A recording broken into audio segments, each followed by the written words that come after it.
Hello everyone. Thank you for standing by and welcome to our webinar, Midwives, Providing Care That Makes a Positive Difference, sponsored by IsisParenting and co-presented by MacInnes, Certified Nurse Midwife, and myself.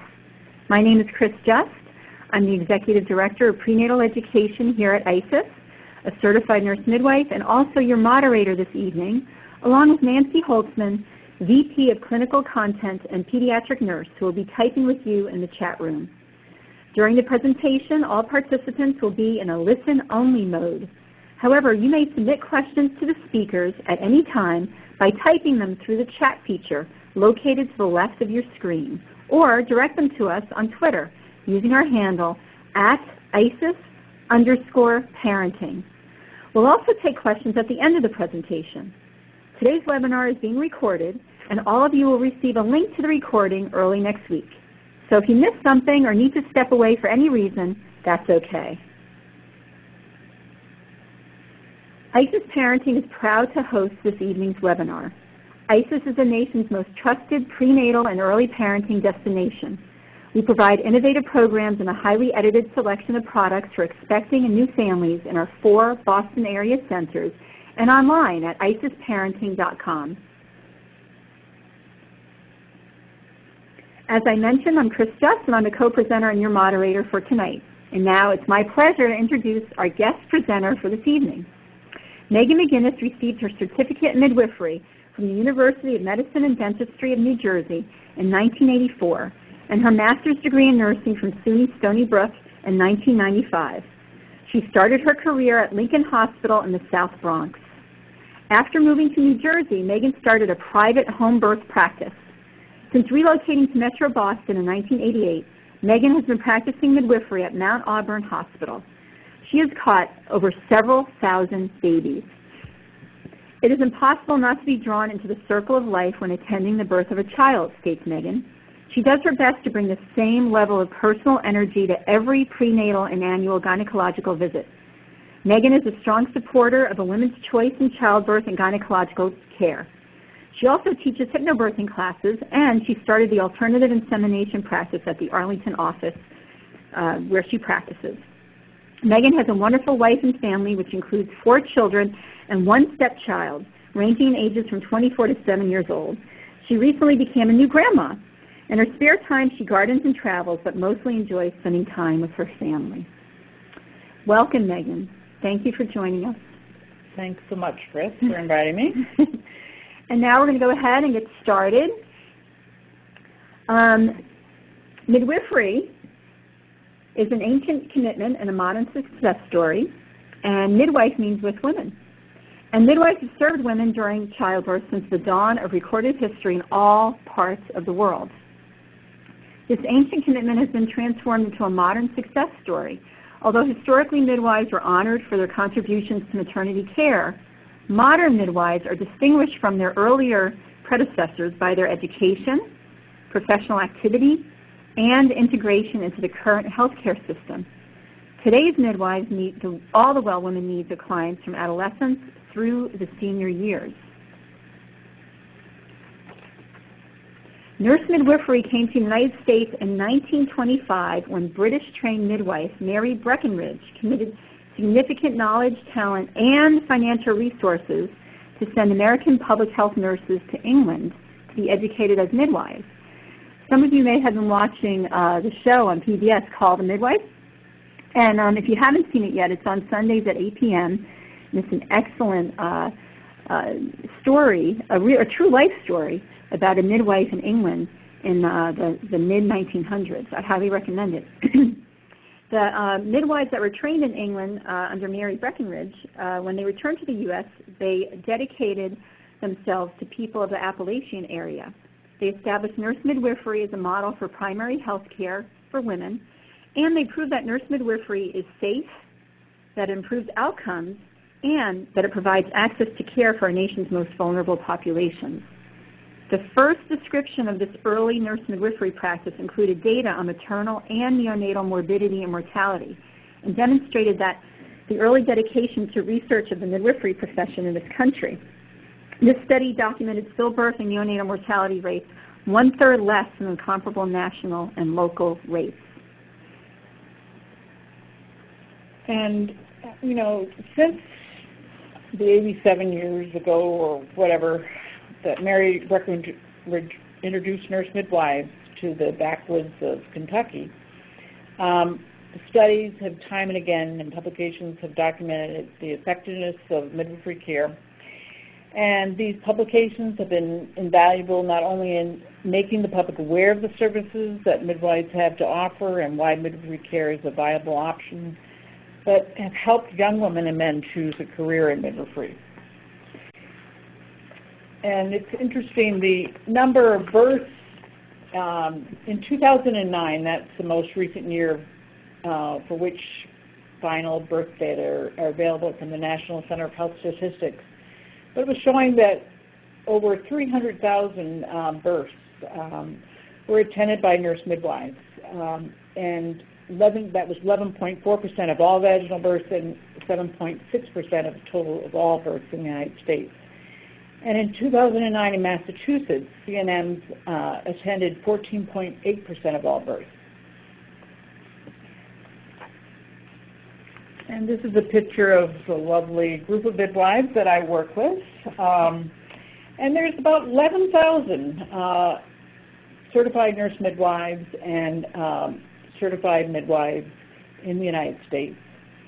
The American College of Nurse Midwives, or the ACNM, is a professional association representing certified nurse midwives and certified midwives, or CMs. And according to the American Midwifery Certification Board, all these midwives are registered nurses with graduate education in midwifery, at least CNMs are, and they've graduated from a nurse midwifery education program accredited by the Accreditation Commission for Midwifery Education. And this education includes a university degree as well as hands-on clinical training by practicing certified nurse midwives. They've also passed a national certification exam by the American Midwifery Certification Board, or the AMCB. And CNMs are licensed independent healthcare providers with prescriptive authority in all 50 states, the District of Columbia, American Samoa, Guam, Puerto Rico. And CNMs are defined as primary care providers under federal law. Certified midwives, or CMs, are midwives with a bachelor's degree in a field other than nursing and who has graduated from a graduate-level midwifery education program accredited by the ACNME. And because certified midwives are a newer equivalent pathway to midwifery, it is not yet reflected in all state legislatures yet, but CNMs practice in Delaware, Missouri, New Jersey, New York, Rhode Island, and CMs have prescriptive writing authority in New York. Midwifery education, there are about 39 ACME accredited midwifery education programs in the United States. Approximately 82% of CNMs have a master's degree, and as of 2010, a graduate degree is required for entry to midwifery practice as a CNM or certified midwife. And 4.8% of certified nurse midwives have doctoral degrees, and this is the highest proportion of all advanced practice nursing groups. And in all practice settings, nurse midwives must be credentialed.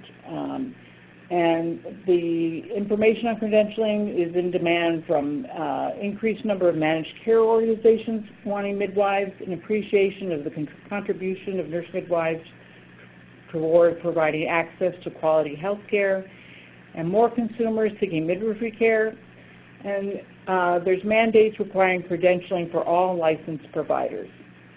And to be credentialed by an institution, midwives meet the following criteria. They've graduated from a nationally accredited education program, they've passed a national certification exam, and they're eligible for state licensure in all 50 states. And they carry professional liability insurance and participate in a continuing competency assessment. But we do more than just deliver babies. In addition to attending births, we are educated to provide care in a wide range of women's health services.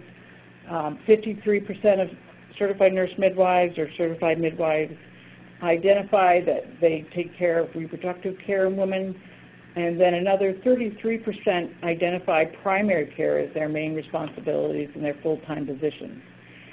Midwives provide comprehensive prenatal care, management of the mom and baby in the immediate postpartum period.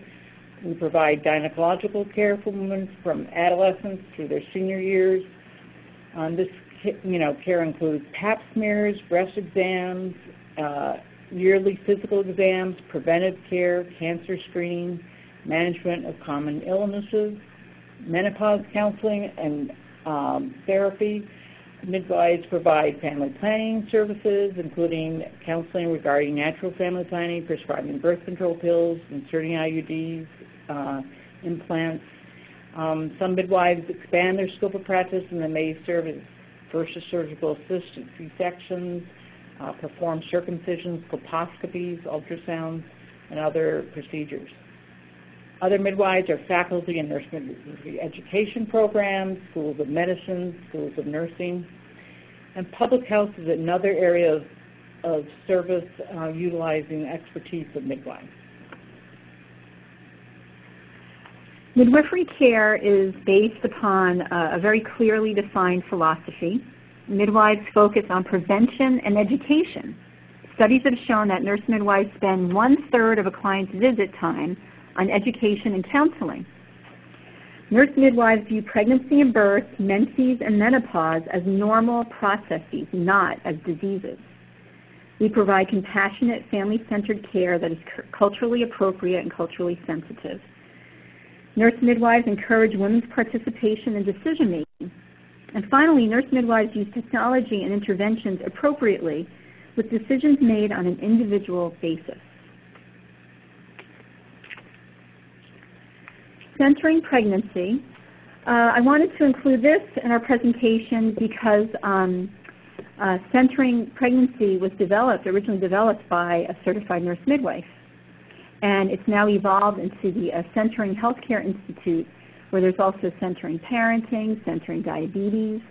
But centering pregnancy is a multifaceted model of group prenatal care. And there are 3 components to it that involve health assessment, education, and support.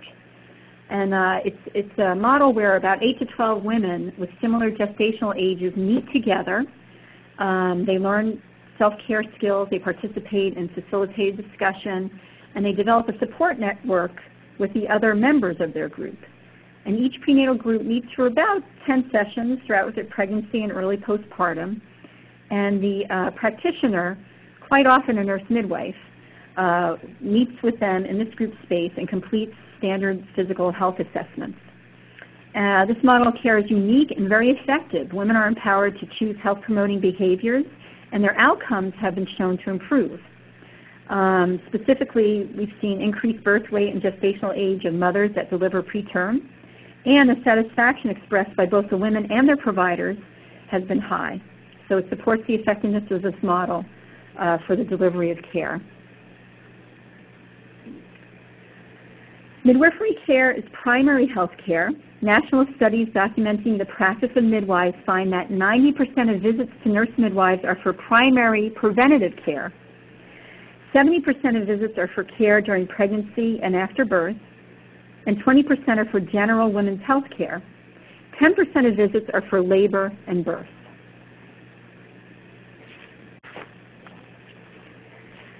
The midwifery model of care for women produces excellent outcomes. A study of birth certificate data from singleton vaginal births between 35 and 43 weeks of pregnancy compared outcomes for nurse midwives and physicians. After adjusting for risk factors, the births attended by nurse midwives had significantly lower rates of infant mortality, 19% lower, neonatal mortality, 33% lower, and low birth weight infants, 31% lower. The researchers attributed the superior outcomes to both prenatal care practices and labor and delivery management. The selected and appropriate use of technology and birth interventions by nurse midwives was documented in a 1997 study in the American Journal of Public Health.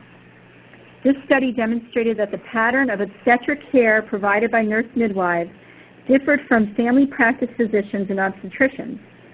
The midwives use less continuous fetal monitoring, less epidural anesthesia, fewer inductions, and performed half as many episiotomies. The cesarean section rate for nurse midwifery patients was 39% lower at 8.8% for CNMs and 14.5% for physicians. There is no statistically significant difference in neonatal outcomes.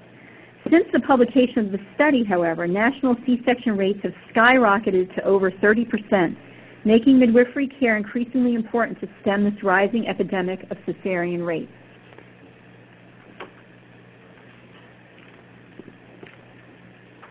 This is a beautiful picture of a woman in a water birth or a water hydrotherapy tub. And what you'll find with nurse midwives or midwives in general, we utilize a lot of different supportive measures to help women in labor. As Chris said, we use less fetal monitoring, so intermittent monitoring is much more likely to be used. We encourage women to walk around in labor, try water, both shower, tub, any type of hydrotherapy. We'll encourage different positions, just do a lot of much more supportive care throughout their labor, and just being present with them.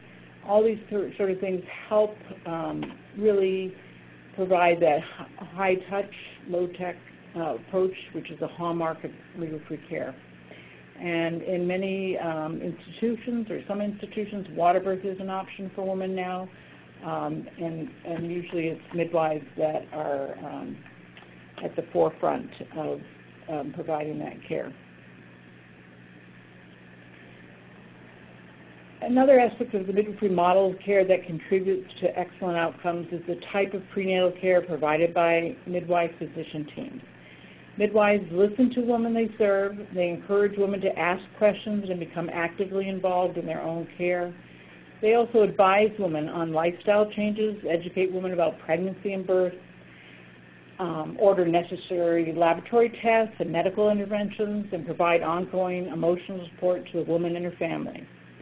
And because the midwives practice in a collaboration with physicians, women benefit from the expertise of each specialty.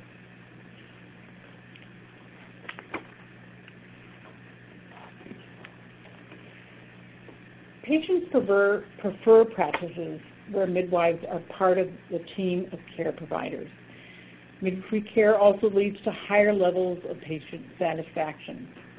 The study in obstetrics and gynecology found that patients were satisfied to a greater extent with nurse midwives than OBGYNs. And another study found that the clients in health maintenance organizations preferred to be attended at birth by nurse midwives rather than physicians by an 18% margin. Midwifery practice is the independent management of women's health care. CNMs practice within a health system that provides for consultation, collaboration, and referral, as indicated by the health of the patient.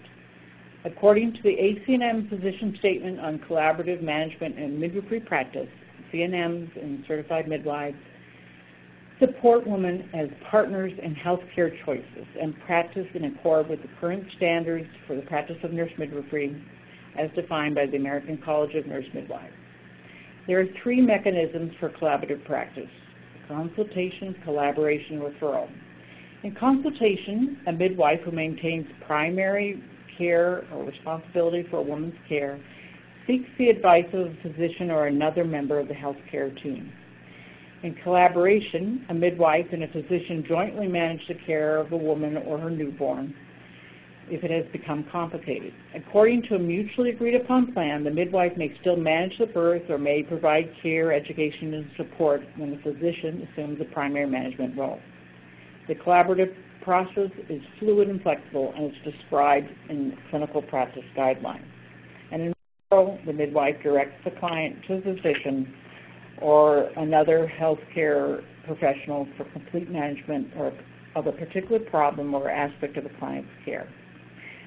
A study published in the June 2003 edition of the American Journal of Public Health documents the low-risk patients receiving collaborative midwifery care had birth outcomes comparable to those who saw only physicians, with fewer interventions, more options, and lower cost to the healthcare system.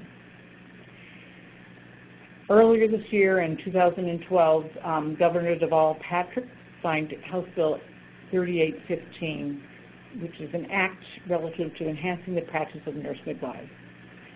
This legislation authorizes nurse midwives to issue written prescriptions and order and interpret tests and therapeutics, expanding access to nurse midwifery care for more women in the Commonwealth.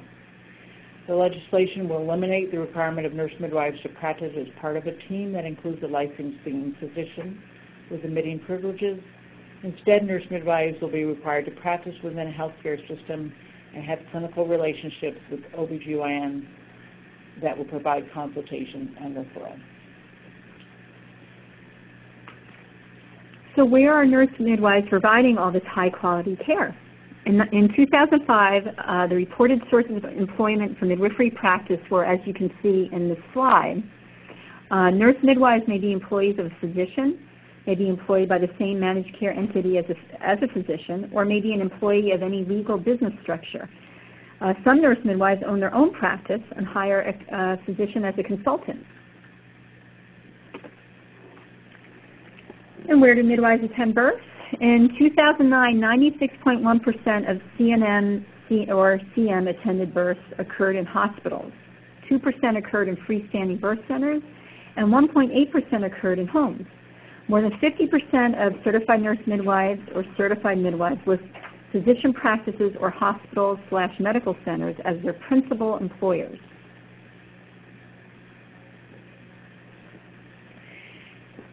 And planned home birth is a safe option with nurse midwives as well as with certified professional midwives.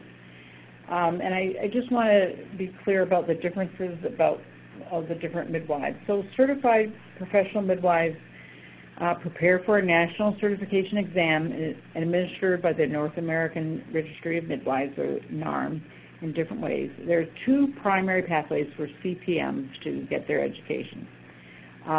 Some go through an apprenticeship training alone, and others attend the accredited formal education program. Healthcare services provided by CPMs are not as broad as those certified nurse midwives or certified midwives, but CPMs provide pregnancy, birth, and postpartum care for women outside the hospital, often in birth centers and homes, and CPMs are not able to prescribe most medications. There are other midwives that don't go through any certification or formal training and have not passed a certification exam, and they may or may not be licensed, and their services are usually focused on pregnancy and birth, and they're unable to prescribe most medications, and they practice doing home birth. I know several of you had asked questions about how certified nurse midwives and certified professional midwives could work together to make better options for our nation's mothers. I would hope that certified nurse midwives and certified professional midwives could start meeting with each other more in communities, discussing the expectations of each other, how to be supportive when women would need to be transferred into a hospital situation, maybe forming guidelines or agreements of what they would expect, and so they could create more trust among each other. I think it's very important for certified professional midwives to feel support in the community, and for women in general to know that they have safe, fluid alternatives to coming into the hospital. Several studies have supported the safety of planned home birth with certified nurse midwives and professional midwives. The largest study is out of Britain by the National Health Service there, which was over 10,000 births, and they reviewed births out of hospital and found them just as safe as in-hospital births. And infant mortality rates are often comparable to those found in hospital births of low-risk women. And the number of clients needing to transfer to the hospital due to complications is low, less than 10% of those starting in labor at home. Midwives serve a wide variety of women, and really it reflects the diversity in the U.S. population as a whole. Certified nurse midwives, certified midwives, and certified professional midwives take care of Native American women, Latina women, non-Hispanic white women, Black women. In percentages, probably Native Americans about 17%, Latina women 8 to 10%, non-Hispanic white women 7.5%, Black women about 7%, Asian and Pacific Islander women about 6%. More than 1/4 were immigrants, and 29% were below the age of 20. Nurse midwives have excellent outcomes with serving these populations, which normally have a number of risk factors and usually have poor outcomes.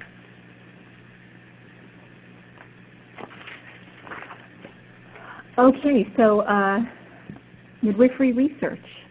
Midwifery research is abundant, and the Journal of Midwifery and Women's Health is a bi-monthly peer-reviewed journal dedicated to publishing original research, reviewing articles focused on midwifery and women's health, and also continuing education. So midwives are often the subject of research, but we also are writers in this journal and provide original research themselves. In addition to credentialing, the standards for clinical practice in midwifery set by the profession ensures quality care by nurse midwives. Here you see a picture of President of the American College of Nurse Midwives, Holly Powell Kennedy. The American College of Nurse Midwives publishes standards for the practice of nurse midwifery, which describe qualifications for practice, reflects our philosophy, emphasizes the knowledge, skills, and judgment of nurse midwifery care, and it promotes quality assurance and peer review. The American College of Nurse Midwives also promotes prospective peer review activities which improve practice without the assumption of negligence or poor care. Our Code of Ethics focuses on client-centered care and identifies the obligations and expectations of nurse midwives. And in clinical bulletins, review nurse midwifery practice in areas of particular clinical concern, along with position statements on clinical and policy issues.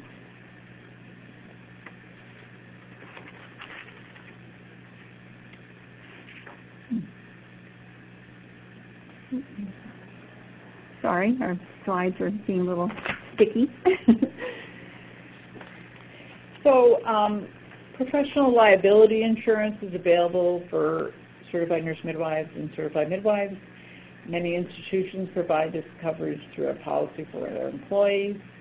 But certified nurse midwives are licensed providers, and they're responsible for their own actions. So an institution will not have any greater risk, or physicians will not have any vicarious liability for any negligence of a non-employee nurse midwife than it does for a physician staff member. So the other thing is Medicaid reimbursement for certified nurse midwives is mandatory in all states and is 100% of the physician's fee schedule under the Medicare Part B fee schedule. 33 states, roughly 2/3 of the nation, also mandate private insurance reimbursement for midwifery care. If you're wondering how to go about finding a midwife in your community, this address, www.midwife.org, is the American College of Nurse Midwives National Midwife Locator Service called Find a Midwife. A search engine allows you to find midwives in your local community and provides contact information. So midwifery is maternity, gynecological, and well woman care. Midwifery emphasizes primary care and health promotion. The midwifery model is high touch and low tech, which in this day of accountable care organizations really is very timely. The fact that midwives really are a good part of the solution for our healthcare woes. Midwives provide excellent outcomes, satisfied patients, and value-added service. And midwifery care is quality professional care. We would love to take any questions, so please feel free to type them in to the chat feature on the left-hand side. And while you're doing that, I'm going to just review a few links here that may be helpful to you, and we will include these in the email that we'll send in a couple of days with the recording of this webinar. But if you'd like to learn more about midwives and midwifery care, again, www.midwife.org. For consumers, you can go to www.mymidwife.org. ACNM also has an online breastfeeding resource called gotmom.org. And for those of you who are interested in midwifery as a career, you can check out the Career Center. That's also on midwife.org.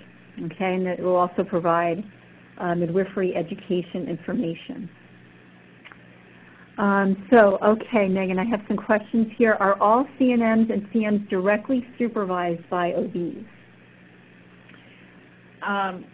No, actually, we are actually independent practitioners.